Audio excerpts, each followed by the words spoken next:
Aubrey, we're good? Hey everybody, okay, one more thing, because I know it's really hot, but so what we're going to do is we're going to have the first speaker come up, and then we're going to have you guys kind of move into the shade, because it is very hot. We don't want anybody to, get a little too overheated. There's also bottles of water in the back, and there's some on the side as well. If anybody needs water, do not hesitate to go get water.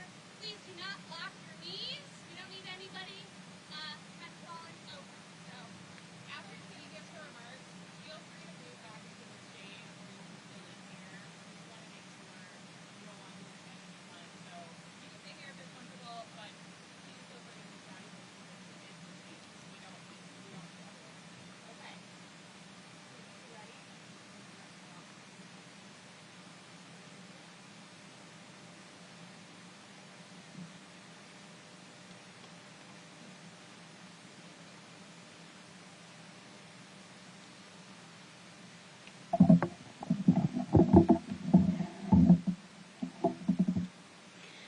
Good morning.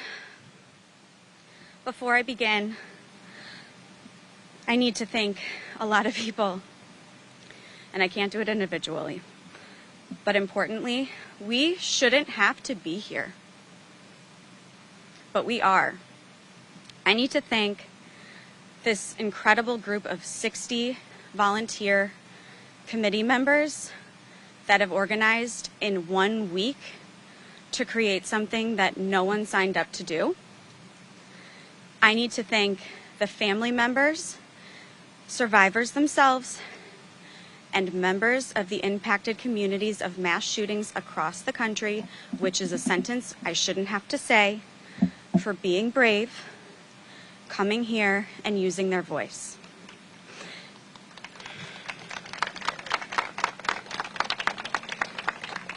I need to thank every supporter, every walk of life from across the country, because this is what it's about. This is a human issue. This is not political. And we have one voice and one message, which is to federally ban assault weapons now. Trust me, I will get to that later. I need to thank the media. Without you, our voices would be limited to my very, very few Instagram followers. Thank you. Thank you for supporting the messaging. I need to thank humans, and that's where I'll leave that. My name is Kitty Brantner. I am a working mother of 3 children under 5. I am here from the cheap seats. I've got 3 kids that, as of today, have not been impacted directly by a mass shooting. The fact that I have to say that out loud is insane. I have a lot of emotion around this. What's been most empowering is the unified support we've received. Again, every political party, gun owners, every walk of life, thank you, human beings, mothers, fathers, children themselves, politicians, you name it, that all want the same thing. And we are tired of being told that it can't be done. We want a federal ban on assault weapons, and we want it right now.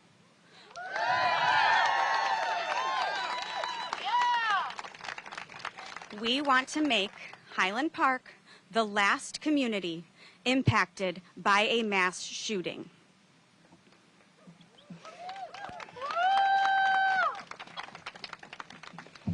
Yesterday, several very, very brave survivors and members impacted by mass shootings from Highland Park and Uvalde came together, along with our committee members, and we met with a number of legislators and lawmakers. Those meetings were incredibly emotional. Those meetings were incredibly powerful. And the message we received is we kind of just need something to push this over the edge. We are here to push this over the edge.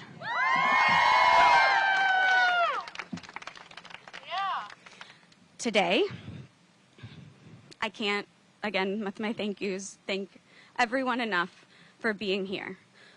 What we set out to do a week ago was to come to DC and have our voices heard. We're here. We're having our voices heard, and we are going to federally ban assault weapons right now.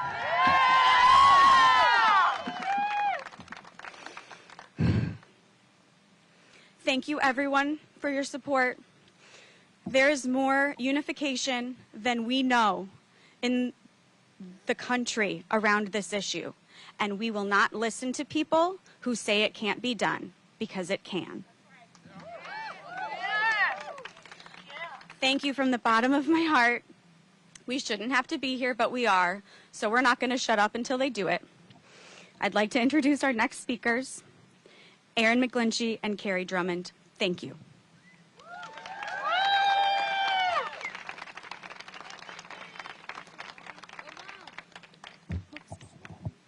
Hi, everyone. Good morning. Thank you for being here. Special thanks to our friends from Uvalde and Highland Park, and anyone else in this crowd who has been impacted by gun violence, and that means everybody here. If you go to the grocery store, if you go to your park, if you participate in a community event or a parade, or God forbid, go to an outdoor concert, none of those places are safe anymore. And I think this group is here to say, we're done. We're done being scared in our schools. We're done being scared when we go out in public. We're done being scared of some forces bigger than us, they tell us, that are trying to stop us from banning assault weapons. We're done. We're done.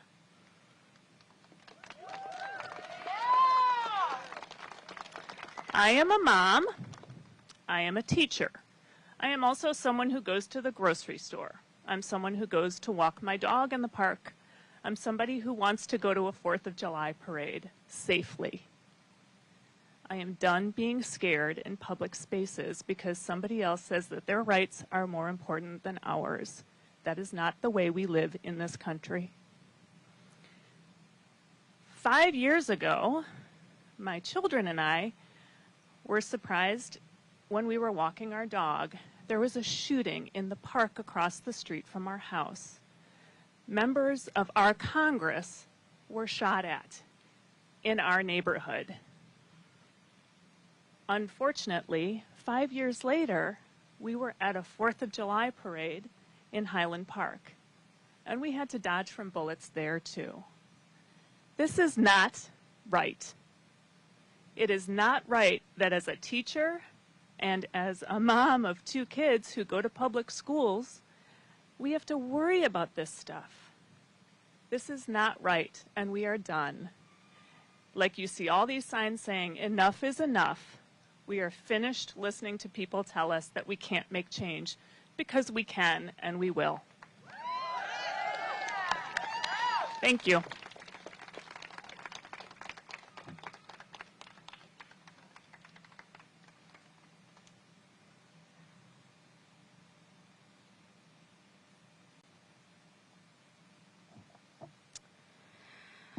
My name is Abby Brosio, and I am here today to make all of you uncomfortable with my story. I am a survivor of gun violence. I cringe at the sound of this new title because it is not a title that I chose for myself. A title that I did choose for myself is mother. Notice how I said I chose that for myself. We'll get to that later. During my 3 short years as a mother, I have been forced to shelter my 2 babies from the invisible threat of a virus. This past spring, I began to slowly acclimate my children to the public places. Not an easy task with a 3 and a 1-year-old. My 1-year-old literally hugged a public garbage can the other day. We're working on it. I mustered up the courage to take my children to a 4th of July parade, the very first large gathering we have been to during this pandemic. When my 3-year-old inquired about what the parade was, I explained that it was a celebration of our country's freedom and supplemented the lesson by showing him Elmo's Furry Red Monster Parade so he had an idea of what to expect, a video that played numerous times in the days leading up to the 4th. I am sad to say that with the 5-minute experience we had at the parade, my son was unable to draw a lot of comparisons. We made a very last-minute decision to attend the Highland Park parade. My husband manages the Gearhead store outside of the heart of downtown Highland Park. They were one of the only stores open on the 4th, and he was working, so he suggested it would be good for the kids. My mother and father-in-law joined us as well, and we situated ourselves outside of my husband's store so that he could visit when business was slow. As we got situated, my father-in-law glanced behind me at the intersection of Central Avenue and 2nd Street, and pointed out that there was no police car blocking off the intersection. This elicited a bit of fear and heightened precaution in me as I thought of the recent events in Waukesha, Wisconsin, when a driver killed 5 and injured 40 people during a Christmas parade for speeding through a barricade. I suppose it's just one of those things, though, you know, living in America. I glanced behind me to check the street more than a couple of times as the parade began. My 1-year-old daughter began to fuss, so I picked her up to bring her inside of my husband's store so she could run around in a more controlled environment. Just as I made my way to the store, mere feet behind me, I began to hear what I thought were fireworks, as it was a 4th of July parade. All at once, the earlier heightened fear allowed me to think more clearly. Gunshots. 17 seconds. As I watched the security footage from my husband's store, from the moment my husband reacted to the commotion, to the moment I ran through the store with my daughter adhered to my chest, it was 17 seconds. It's amazing how quickly the brain can take in and process information during such a rush of adrenaline. I'm foggy on the order of what occurred during those 17 seconds, but at some point my brain ordered me to look to where the noise was coming from. And I think the only reason my brain did this was because I was already hyper-focused on the potential dangers of this event.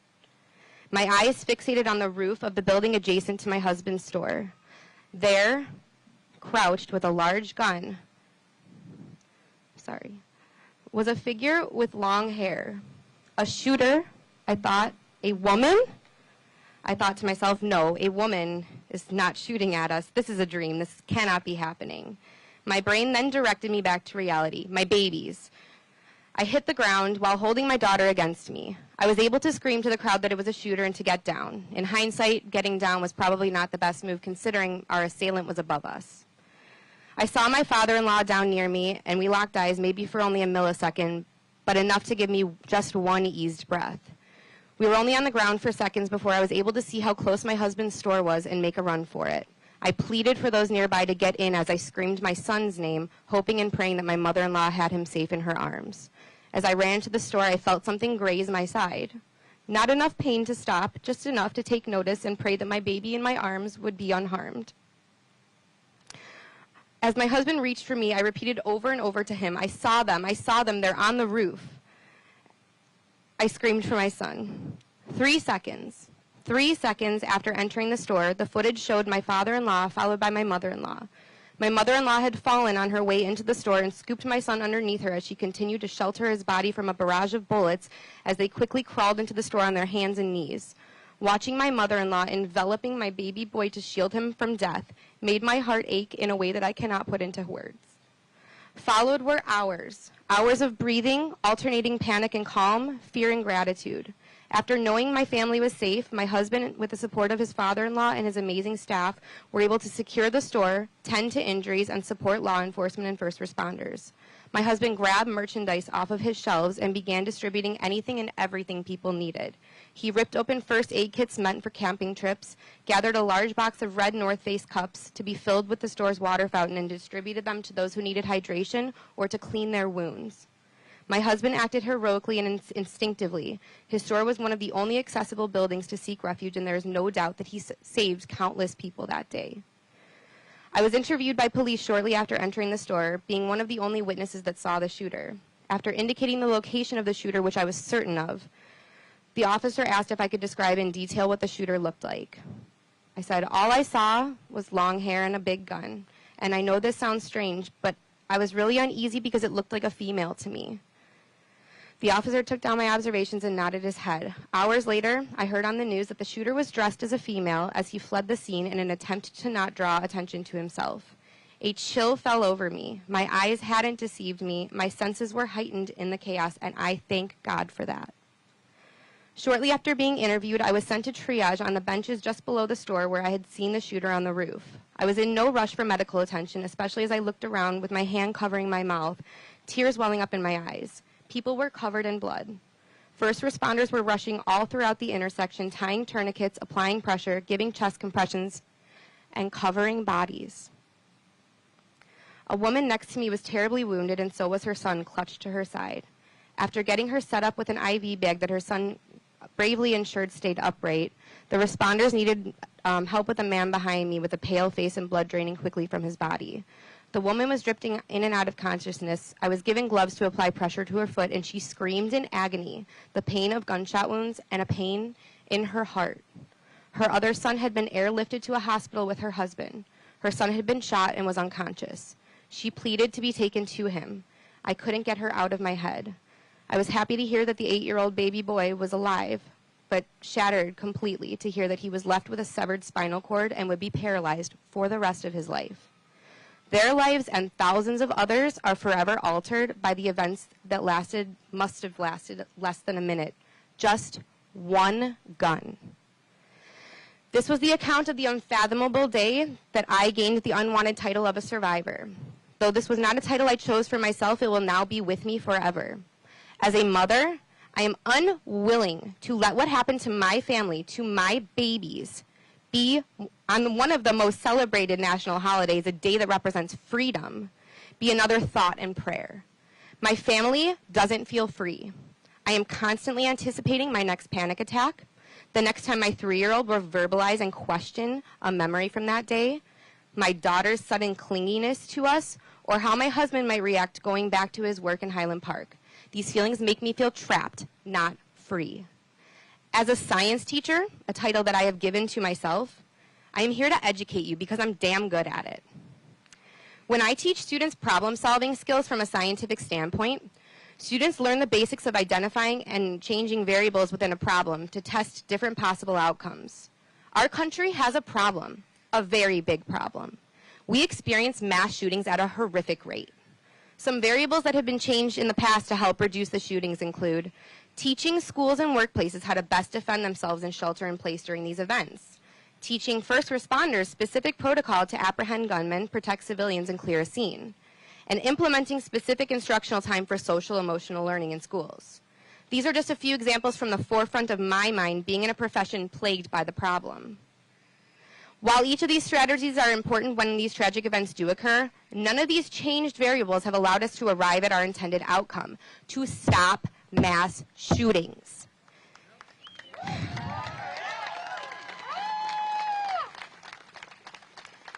Insanity is doing the same thing over and over again and expecting different results. Imagine yourself conducting an experiment over and over and over again and arriving at the same results. How frustrating must that be?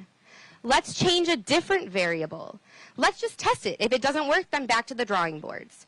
Let's really take a look at our priorities. Let's take a look at our gun policies. Let's see if changing key aspects of this variable, such as removing access to assault weapons, will help our intended outcome. Let's focus on this variable. My 13 and 14-year-old students understand this concept, and I'm here to help all of you understand it too. Let's be an example to them. They are watching us. They are our future. Let's ensure they have a future. The solution is so simple it makes me want to cry in frustration. This should not be political. I am done being complacent and desensitized. I am certainly sick of everyone's empty thoughts and prayers with no action to back them up. Action is what is needed now. I am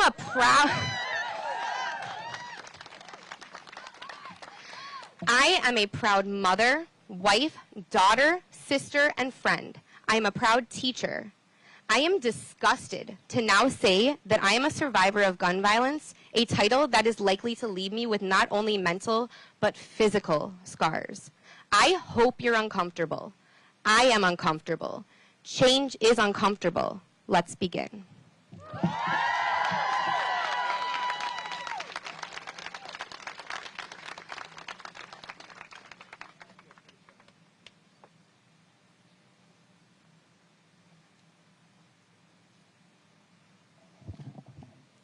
Good morning. I am Representative Brad Schneider.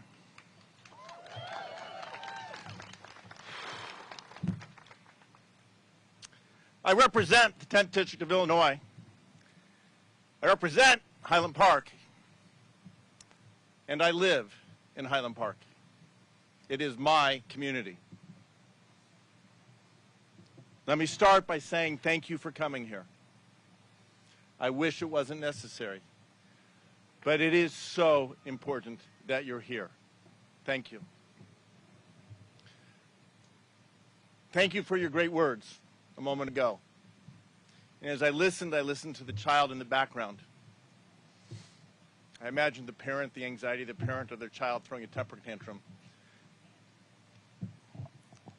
I imagined the anxiety. I remember the anxiety when my kids were that age, throwing a temper tantrum. And all I could think of is how beautiful that sound was. How wonderful it is to think of a child behaving as a child should. I look at the sign over here that says, I want my son to grow up. With the lines drawn through, just stop right there. We want our kids to grow up and know that they can. 10:14 a.m. on July 4th, 2022, as a community like so many other communities around this country was honoring our nation's independence, celebrating our freedom, and embracing the aspirations of our founders 246 years ago. At 10:14 a.m., 83 shots rained down from a roof above, shattering the moment, destroying lives, and leaving a community changed forever. I want to take a moment to think, to reflect on the lives who were murdered.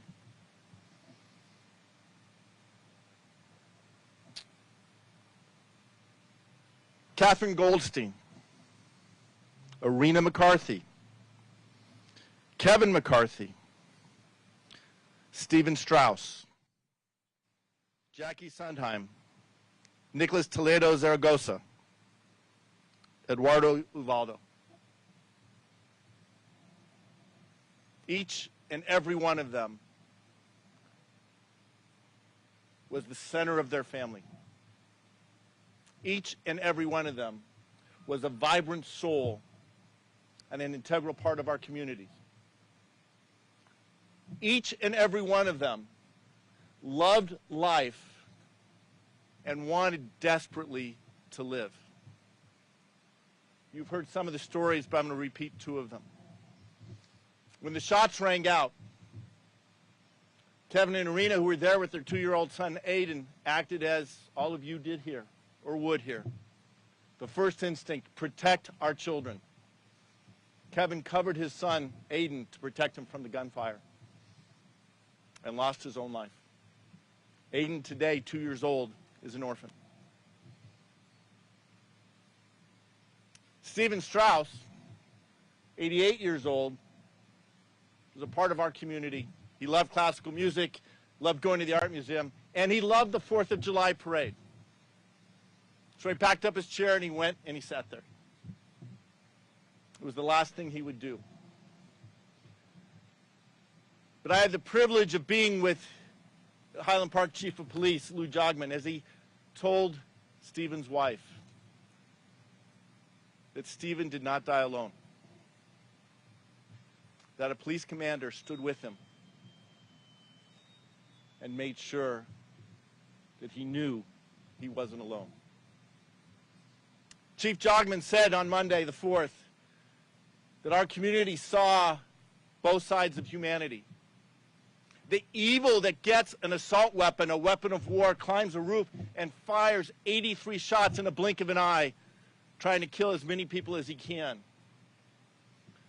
But also the heroism of the police and the fire and the civilians who didn't run from the fire but ran to those who had fallen, giving them the help that they needed, saving lives.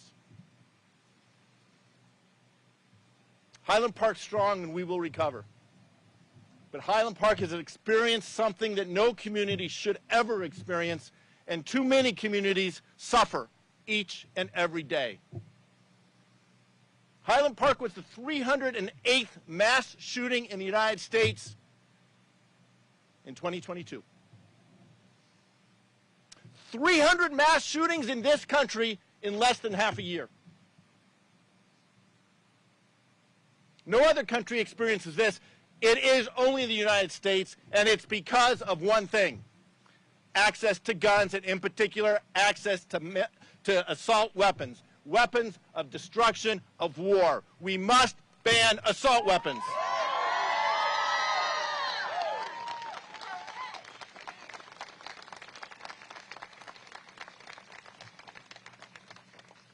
You're going to hear a moment from one of my colleagues and dearest friends, Senator Tammy Duckworth. And Tammy, I'm sorry I've got to use your words because I've been repeating it ever since.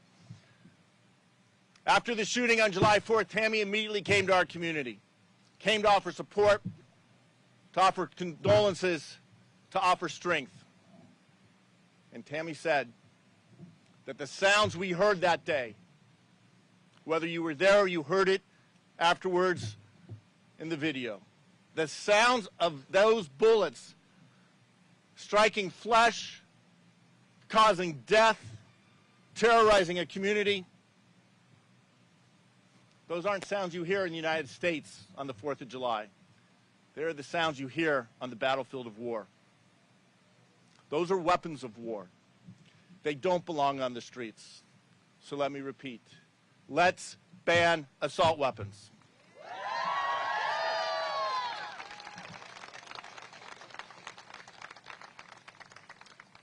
I'll close with two last things.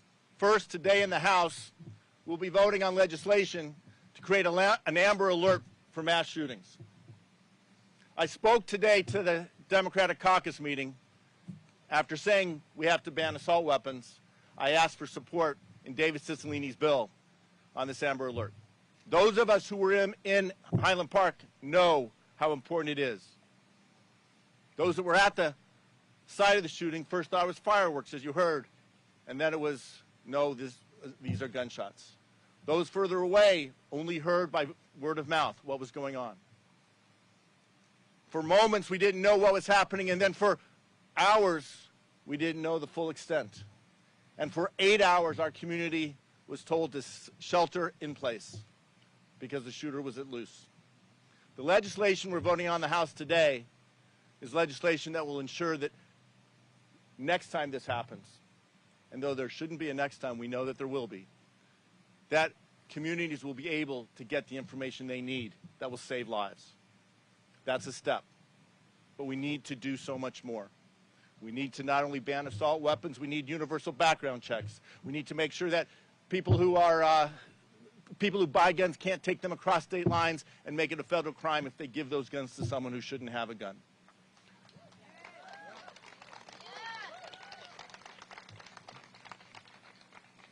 You being here, and again, thank you, is what's necessary, not just today, but over and over again, to hold our representatives in the House and in the Senate to account, to stand up, to take the action, to keep our kids safe in our schools, people safe in their house of worship or grocery stores, and spectators safe at a 4th of July parade. Last thing I'm going to say is Highland Park is strong. We will heal and we will recover.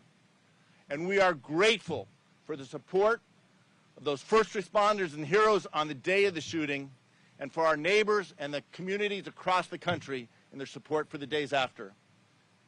From Buffalo to Uvalde to Highland Park, and I pray nowhere else after this, we as a country will stand together, and we, this movement here, will march forth to make sure we keep our kids safe. Thank you very much.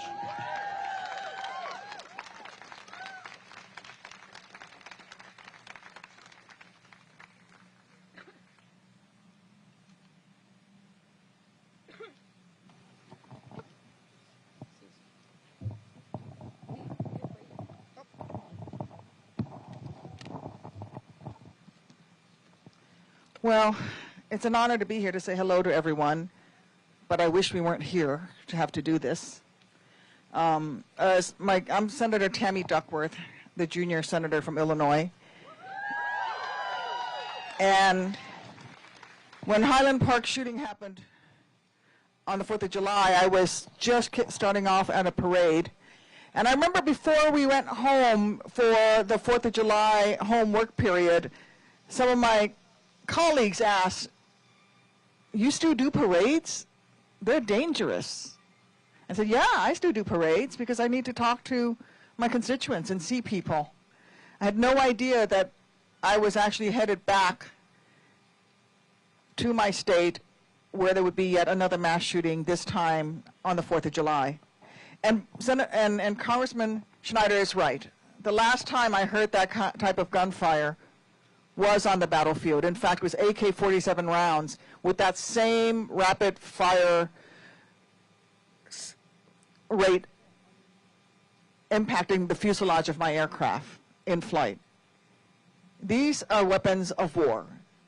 They were able to penetrate the fuselage of my aircraft in flight, traveling at 130 miles an hour from the ground. Imagine what the same type of weapon does to a human body or a child's body.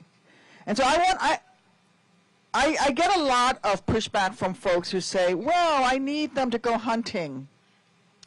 I need, you know, we want assault weapons because I go hunting, and we can't raise the age limit on assault weapons to 21 because families go hunting, and we want to buy a gun for our kids so that they can go hunting because it's a family tradition.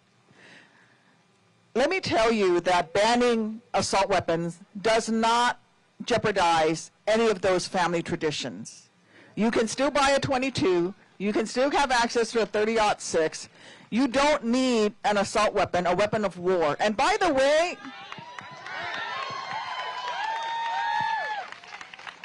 if you are using an AR-15, an M4, an AK-47 to hunt, you're not eating what you're hunting because you will shred that animal. And then we need to ban high-capacity magazines. There's no need for anyone to have a 100-round drum that can fire literally dozens and dozens of rounds at high velocity in a short amount of time. And for the marksmen who say, but I like to go to the range and shoot, and what I say to them, and this is the argument you give back when they say this to you, is actually in all shooting competitions, swapping out magazines is part of the demonstration of your skill level. No one needs a 100-round drum because it's not even used in shooting competitions. And if you're using a 100-round drum to go hunting, I don't want to go hunting with you. So I am sick and tired of being sick and tired. I am so upset and so angry because I have a 4-year-old and a 7-year-old.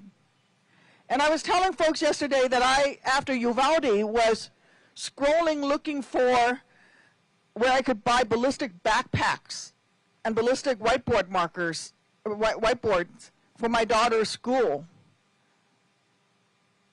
Is that where we are today? Is that where we are, where we send our kids to school with ballistic backpacks? And by the way, those ballistic backpacks would not have saved anybody on the 4th of July because they just can't block against that velocity, the firepower that comes from these weapons. We need to raise the buying age for assault weapons. We need to ban them. We need to ban high-capacity magazines. The leading killer of children under the age of 16 in this country is gun violence. It's gun violence. Enough is enough. And I want you to be angry because I am angry and you need to be angry. And we need to make this happen. We passed a very small step forward a month ago. And I'm proud that we did that because there was a lot of money in there for mental health. There was a lot of, that is great. We need it. And a lot of the money in there for mental health for our kids in schools. There was money in there to help keep our schools safer. We expanded red flag laws, more background checks, So anybody under the age of 21 buying assault weapons has to go through more steps. But at the end of the day, no one should be buying assault weapons, period, because they should be banned. And on the 4th of July, to those who say what we need are not to ban assault weapons, but more good guys with guns. We had a lot of good guys with guns at that parade route. Those police officers were remarkable and brave and ran into the gunfire. But the fire, the pace and the rapidness of those rounds were so fast that they did not have time to respond. Good guys with guns is not the answer. And yes, we need more money. We need more money for mental health. But I will tell you that someone with mental health issues can do a heck of a lot more damage with an assault weapon than with a knife. And a person, the murderer who massacred those people on the 4th of July, had his knives taken away. He had his knives taken away, but nobody took away his guns? Are you kidding me? Unacceptable is absolutely right. So get angry, stay angry. Let's get this done. I will show up every single day. Yesterday I was asked, it seems so overwhelming, it seems depressing, why do you show up? I show up every single day because I want my kids to grow up. I want your kids to grow up. I want this to be an America where somebody's Second Amendment right does not cancel out somebody else's right to life, liberty, and the pursuit of happiness. Because your Second Amendment right does not cancel out my kids' right to live. Thank you for letting me be here. Let's get out there and let's fight.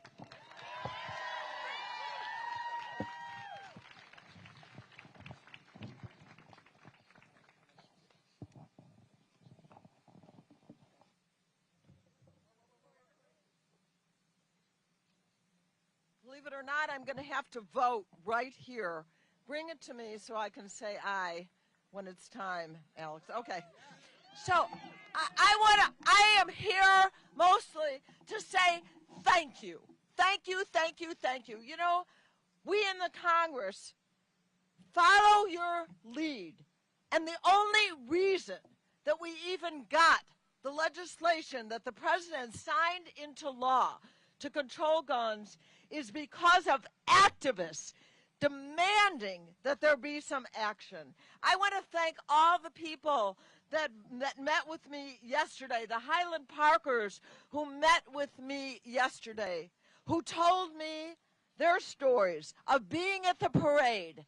I'm Congresswoman Jan Schakowsky. I represent the 9th Congressional District just south of you. I live in Evanston. I was on my way to the parades in Skokie and in Evanston that were canceled, of course, and all over around that were canceled because of your tragedy.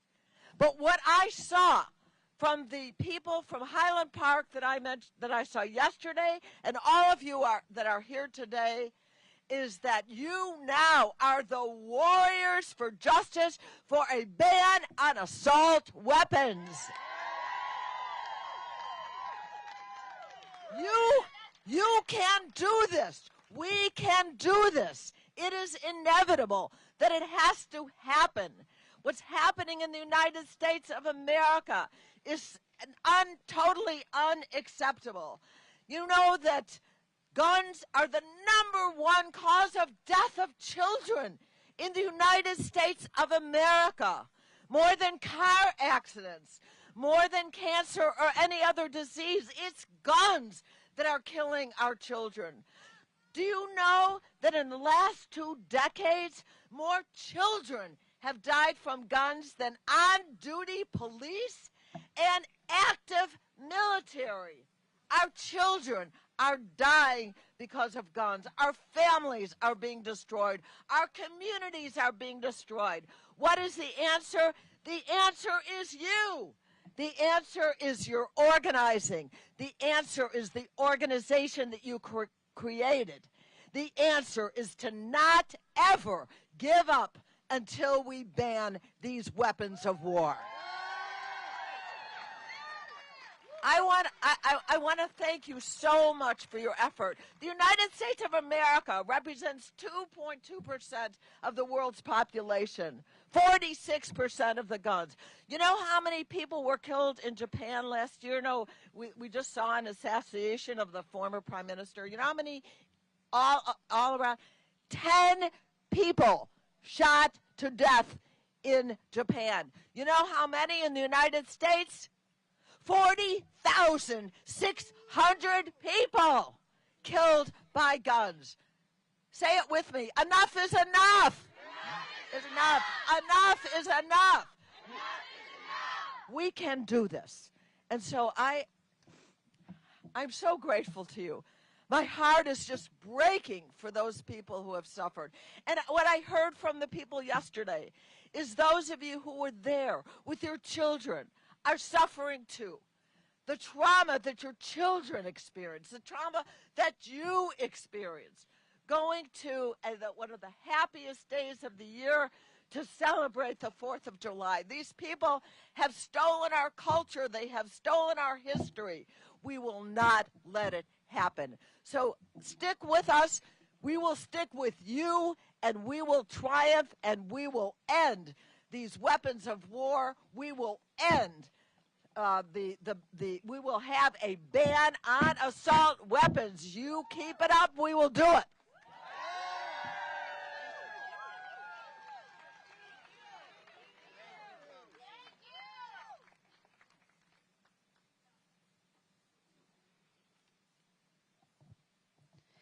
My name is Kimberly Rubio. When it comes to public speaking, I'm usually an observer. As a news reporter, as an involved and informed citizen, being on this side of the lectern is not something I relish. My voice shakes, and my grief is evident, overwhelming. But if my words resonate with even one politician and encourage them to push for change, then I'll be saving so many parents from the devastation that is burying your child. That's reason enough for me to stand up and speak on days like today when I barely want to get out of bed. Imagination is a hauntingly beautiful thing, able to conjure up images from a few descriptive words. My mind has been running nonstop since May 24th, 2022, when my daughter Lexi was murdered in a mass shooting at Robb Elementary in Uvalde, Texas. I try to view room 111 through her eyes. I picture which side of the room she and her classmates huddled against as an 18-year-old man, gunfire, fired toward them, killing them so swiftly that their teacher, who lay bleeding nearby, said he didn't hear a whimper or cry. I envisioned the scene facing the justice of the peace, this tall man with a strong community presence, whose son plays basketball with my son, whose daughter graduated alongside my own, as he walked into my youngest daughter's classroom, tasked with pronouncing dead multiple 9, 10, and 11-year-olds. Now I want you to picture my face, my husband's face, as we read our daughter's death certificate.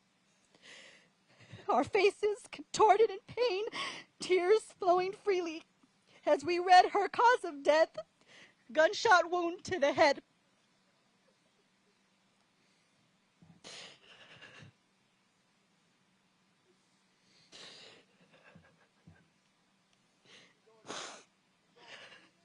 I was with my daughter at 10:54 that morning, and there are a lot of what ifs. What if I had taken her home after the award ceremony? What if the doors had just locked properly? The outside door leading into the school, the classroom door that the shooters seemed to intentionally seek out? What if the police had immediately engaged the subject? These are all questions that do not weigh heavily on lawmakers. After all, they are not us, Kimberly and Felix Rubio, Lexi's parents. They are not school staff or police. They are not Uvalde law enforcement. But there is one question that should be on the forefront of their minds. What if the gunman never had access to an assault weapon?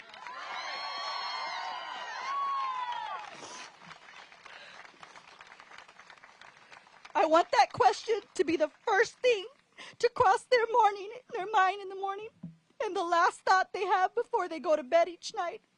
Because we are no longer asking for change. We are demanding it, and we are angry as hell.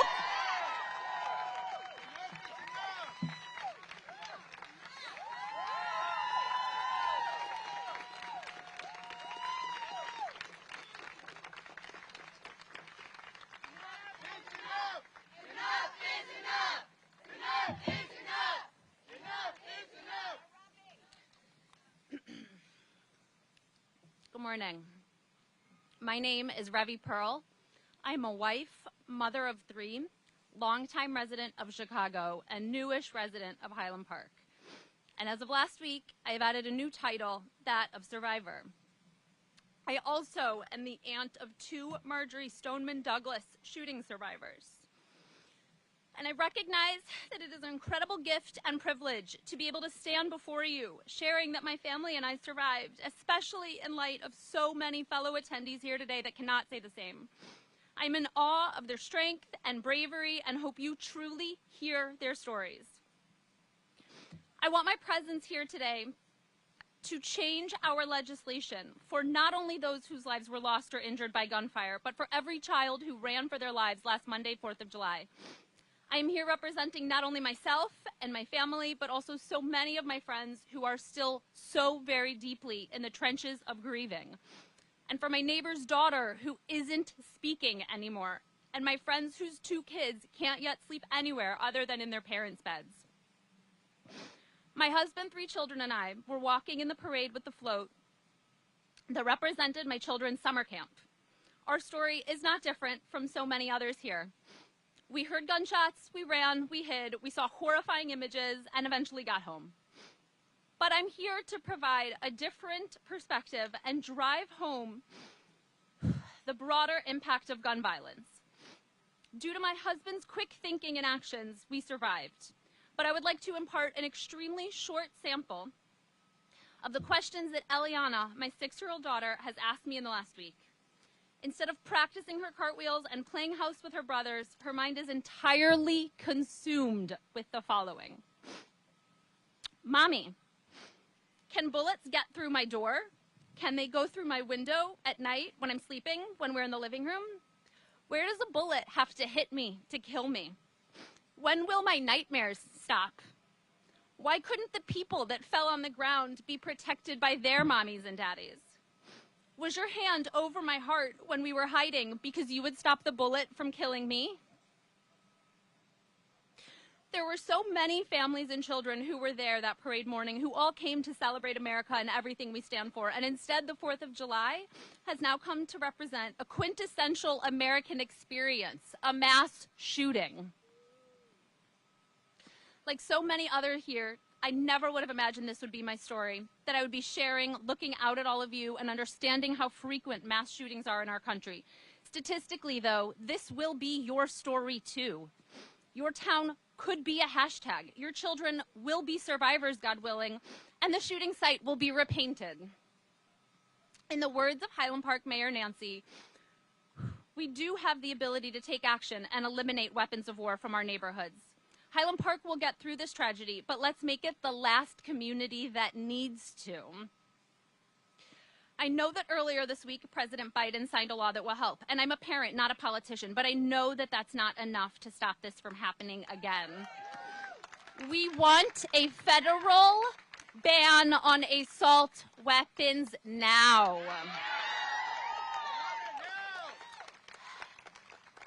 And I will end with the question that Eliana asks that keeps me up at night the very most. Mommy, this won't happen again to me, right? Let my daughter's voice compel you to do more. Thank you.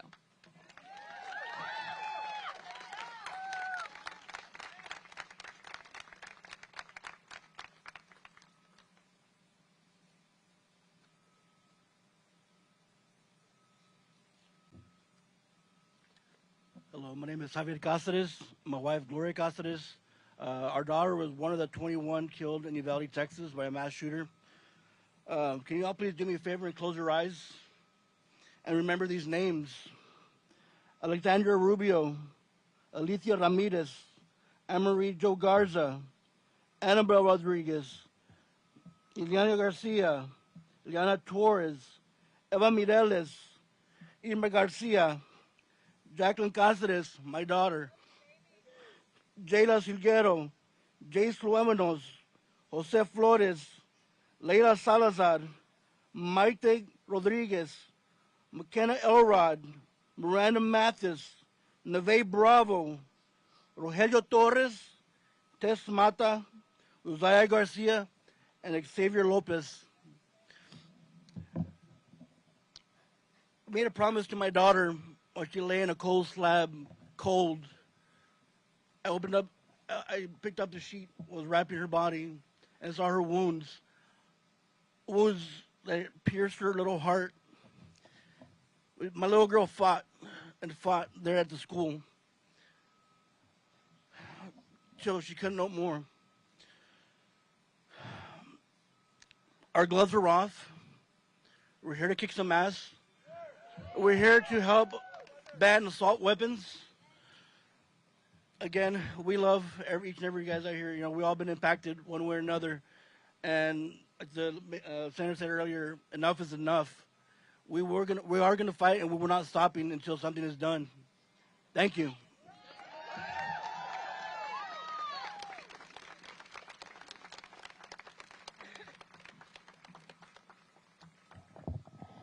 Can you guys repeat after me? Everyday shootings are everyday problems. Let's make sure that they can hear us. Everyday shootings are everyday problems. My name is Keena Collins. Can y'all hear me? Okay. My name is Keena Collins. I'm from the city of Chicago. My survivor story started at the same age as the Uvalde, Texas students, the Sandy Hook students. I witnessed the murder in my community on the west side of Chicago. I knew the victim, I knew the shooter, and it changed the entire trajectory of my life. What I also knew was that the bullet was flying long before anybody pulled the trigger. This is a policy choice that our elected officials are making, and we today are saying enough. Representative Schakowsky came up here and talked about the 40,000 people a year that die by way of gun violence. That's 40,000 deaths that could have been prevented. And when we talk about gun violence, yes, we need to ban assault rifles here in the United States of America. But we also need to make sure that we are holding gun manufacturers in this country accountable. We know, and we've read the campaign donations of our political figures. We follow the money. And we know that the price tag that has been put on the lives of the American people by way of these campaign donations is way too low. Our communities are paying the high price. We're paying the price of our sanity. We're paying the price of our peace. We're paying the price of our lives. And it's not right. Our teachers, what has been the response to these mass shootings? It hasn't been to protect our students and our teachers. Our teachers don't need guns from the federal government. Our teachers need resources. Why in this country is it easier for us to get a gun than it is to vote in the United States of America? This isn't, you know, we've heard in these last few weeks of the argument about the sanctity of life, et cetera, but we have banned reproductive health care before we banned assault rifles in the United States.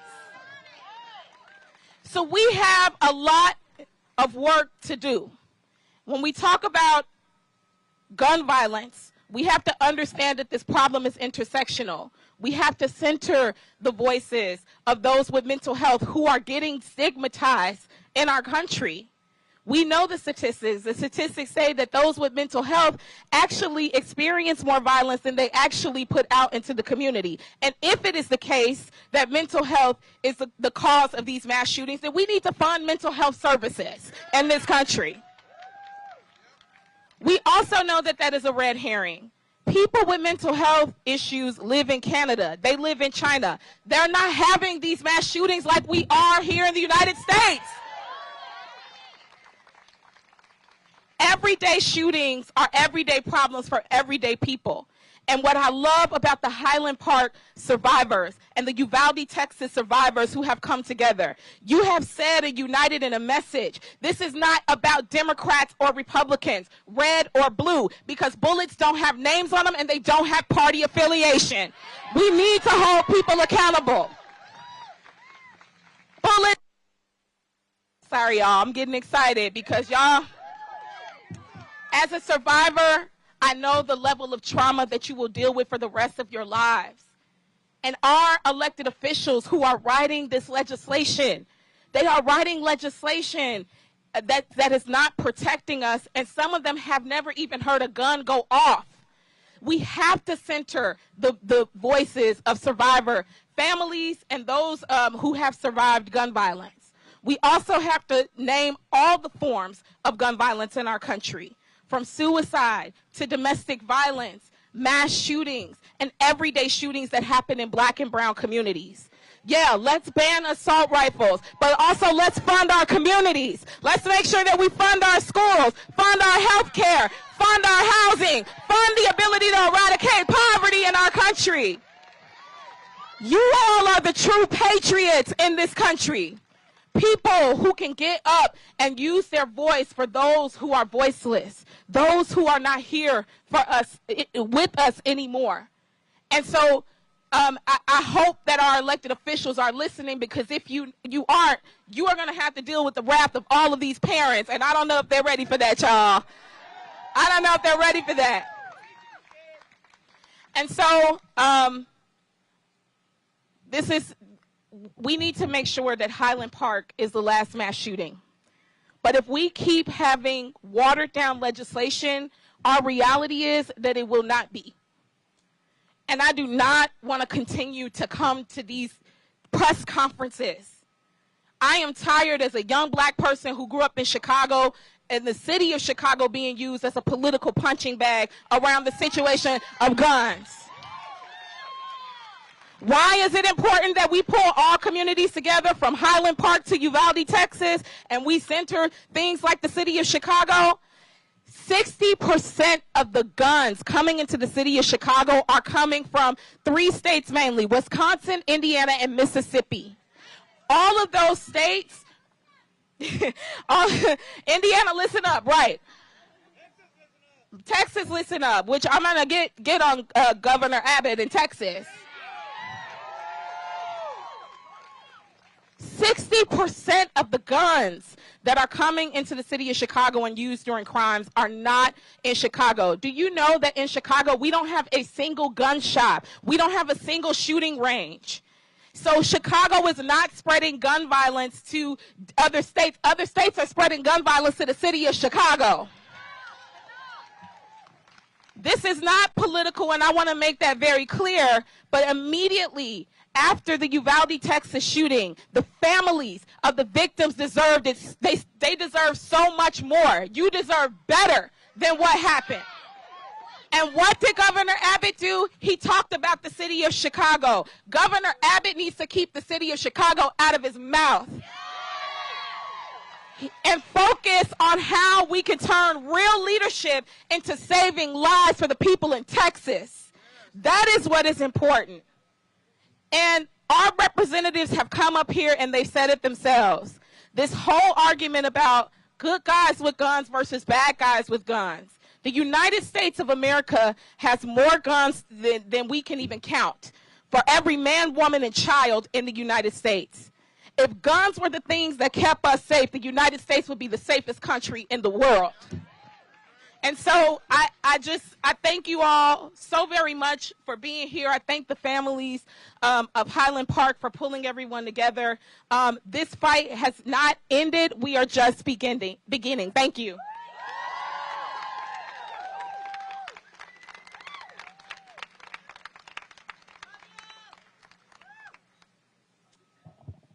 Hey, everybody. My name is Chris Murphy. I'm a United States Senator from Connecticut.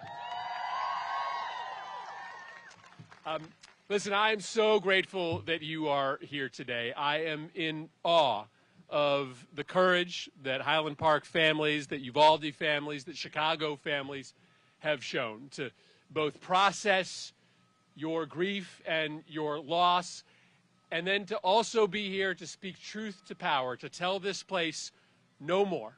No more mass shootings, no more kids going to school in fear, no more exposure to daily gun violence in places like Chicago and Hartford and Bridgeport. This is all a choice that we make. None of this is inevitable. No child that has been shot is unlucky. This only happens in the United States of America. It is our choice to be this violent, and so it can also be our choice to stop it. And so you know you have a lot of allies here in the United States Senate. You have a growing number of members in the House and the Senate who are prepared to do the right thing, but not enough. Not enough. And I'm going to give you a hard truth. The decisions that get made in this place are often based on what people think are going to happen in the next election, right? And so for a long time, people made the decision here that they could get away with voting to compromise kids' safety. They could get away with allowing our cities to be killing fields because they guessed that the 90% of Americans that want these changes wouldn't act on those beliefs when they went to the ballot box. But those days are over. Those days are over. And the clear message that we need to send is that if you're not going to get on the side of community safety, if you are not going to take the side of our kids, then we are not punching your ticket back to the United States Congress. And listen, I wish that that's not how it worked, right? I wish that people just saw what was right. I wish that people just changed their minds. But if you can't change people's minds, then you have to change the people that get sent to Congress. And that is what we are going to do. So, listen, I'm just simply here to say thank you. I've been a part of this movement for the last 10 years. There are a lot of days in my life that I have felt deeply embarrassed by the fact that I didn't work on this issue until it happened in my backyard, right? There were shootings happening every night just around the corner from the place that I grew up in Hartford, Connecticut. I should have been working on this long before Sandy Hook. But for the last 10 years, I have woken up every single day to eat, sleep, and breathe the issue of ending gun violence in this country. And we have made more progress. We have made more progress in the last 30 days than we made in the last 30 years. And the bill that we passed will save lives, undoubtedly. But what I know about great social change movements in this country, and I've studied them all, is that success begets success, right? No great social change movement got their first win and then went home. No, all of a sudden, you sense the power of advocacy. You see what it means to speak truth to power. You see that things can change. And so just like the early civil rights acts of the 1950s led to the 63 Act and the 64 Act, just like the early wins in the marriage equality movement eventually led to full marriage equality, what we know is that now that we have turned the tables, now that after 30 years of nothing, we have finally become stronger than the gun lobby, now nothing can stop us. Nothing can stop us. And so be impatient. Be impatient, right? Don't accept that it's going to take another 30 years, another 10 years, or another year, right? Demand that this happen now. Demand that we step up to the plate and pass a ban on assault weapons. Demand that we put in place universal background checks. Demand that we take away the liability protections from the gun industry. Demand that we fund community anti-gun violence initiatives all around the country. Demand all of that. Do not be patient. I'm just here to say thank you, because what I know is that we had a theory about 10 years ago. We said that we can build a movement that eventually will be more powerful than the gun lobby, that eventually will convince members of Congress to do the right thing. We have passed that tipping point now. And the question is, what next? How fast? But it can't come fast enough. It can't come fast enough. We do not have the luxury of time, because we know that without more changes made here, the next shooting is just around the corner. We know that the streets in Chicago and Hartford, New Haven, they are still not safe. But I have faith, given the number of people who are here on incredibly short notice, given the passion that you have, given the heroism shown by families, especially here from Uvalde and Highland Park, I know that everything is now possible. So don't accept that this is inevitable in this country. Stay at this. And you know what? The last thing I'll say is this. For those of you that are new to this movement, you are going to hit obstacles, right? You are going to have moments when people say no, when you don't get it as fast as we need it. Stay with it. Because the other thing I know about the great social change movements in this country's history is that they were so convinced of the righteousness of their cause. They were so sure that what they were doing was right and just, is that they didn't let anything stop them. They never gave up. And because they were so convinced of the righteousness of their cause, they eventually prevailed. So will we. Thank you, everybody.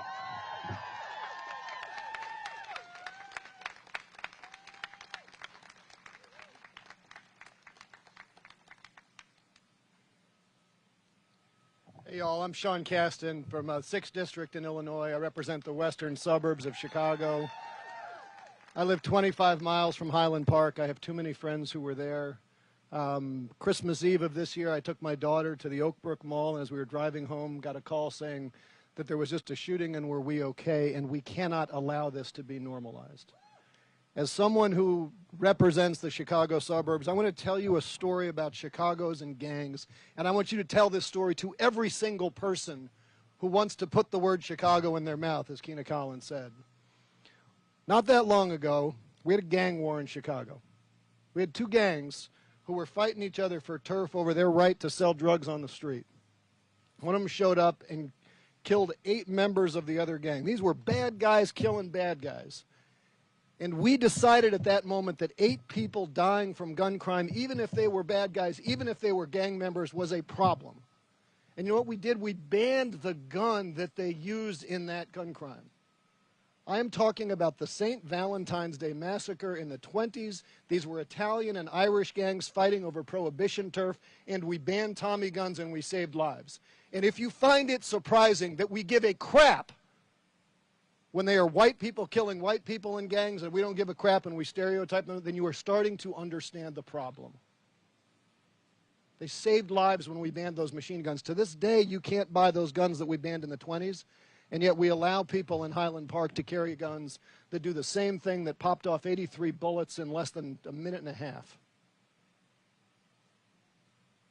Everything that Senator Murphy just described is massively popular. Banning assault weapons, background checks.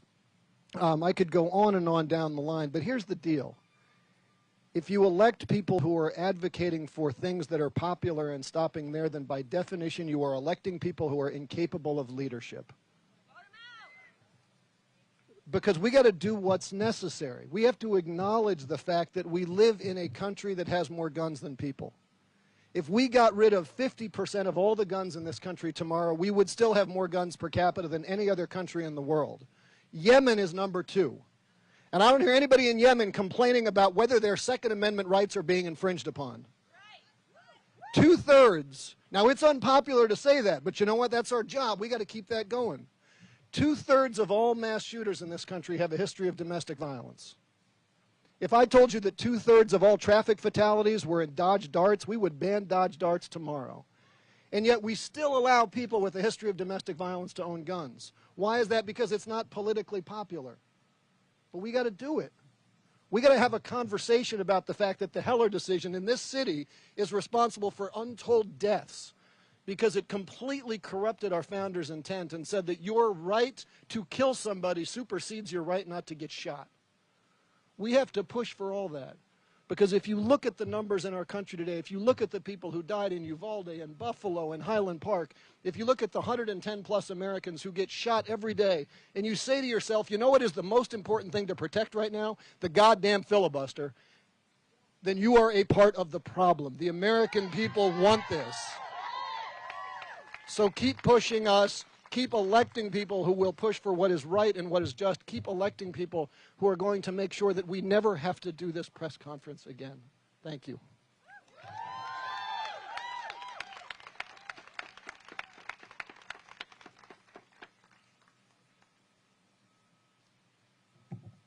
Good afternoon, everyone. My name is Oscar Orona. I am from Uvalde, Texas. I am here with my wife and my son, Noah, who was in the classroom in Uvalde where both teachers were murdered along with several other students, and right next door to the other classroom. My son was shot in the back and had to wait 77 minutes for someone to take action. While he lay there bleeding, he opened his eyes a few times, afraid to open his eyes because he was trying to play dead. The first time he opened his eyes, he saw some teeth. Now, if you have children, and if you want to try to play, what was that like? What was going through his mind? Then the next thing he saw was one of his classmates basically taking her last breaths and gurgling blood through her mouth and her nose. I don't wish this on anyone, but if we do not do something to ban these assault weapons, these weapons of mass destruction, because if you had seen his shoulder where the bullet exited, it looked like somebody had gotten a pair of scissors and just made all kinds of designs in his shoulder. My son is with us, but he is not the same young man that we were with early that morning before all of this happened. And he will never be the same. No matter how much counseling, no matter how much therapy, he will never be the same. And we mourn and we grieve for those 19 angels that lost their lives that day. But we cannot forget about those kids that were in those classrooms that survived and have basically been shunned because they're lucky, they're alive. But they're not lucky. They face an uphill battle every day. I was telling a friend of mine, because he was asking, what are y'all doing next week? What are y'all doing next month? I said, we don't make plans anymore. We live our life day to day based on how my son is feeling and what he's encountering. What has triggered something that day, what he's thinking about. Can he get some rest that night that's coming up? I am jealous of the Highland Park community because their lawmakers are here speaking out for the banishing the assault rifles. I wish I could tell you that we had in Texas the same experience, but we do not. So we are making it our mission until we get people like these brave souls here wearing the orange t-shirts, and all of you here that have taken the time in this heat to listen to us. We will not rest. I will not rest. I don't care how long it takes until we ban assault rifles in Texas. God bless each and every one of you, and I hope you never have to go through this ever. Thank you all so much.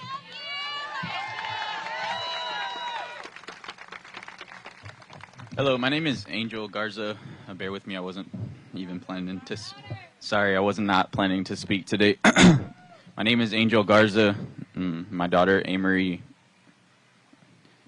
was in the classroom that day and unfortunately did not make it out.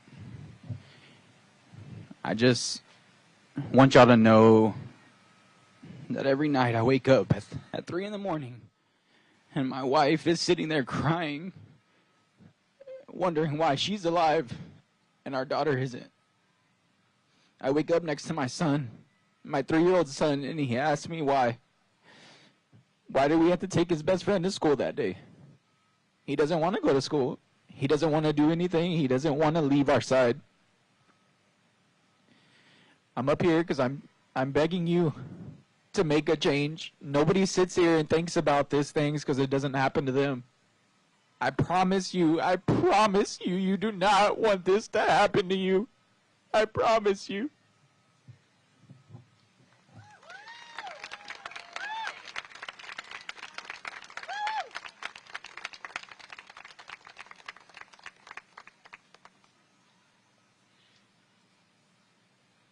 Good afternoon. My name is Tom Brantner. I want to thank everyone that is here in a show of support, from our survivors to our families, to our communities, to our lawmakers. There has to be a change. We have to ban assault weapons federally. Have to. Because of the outpour of support, because of all of us being here, we are going to be marching on to the Capitol. We're going to be meeting at First and C immediately following.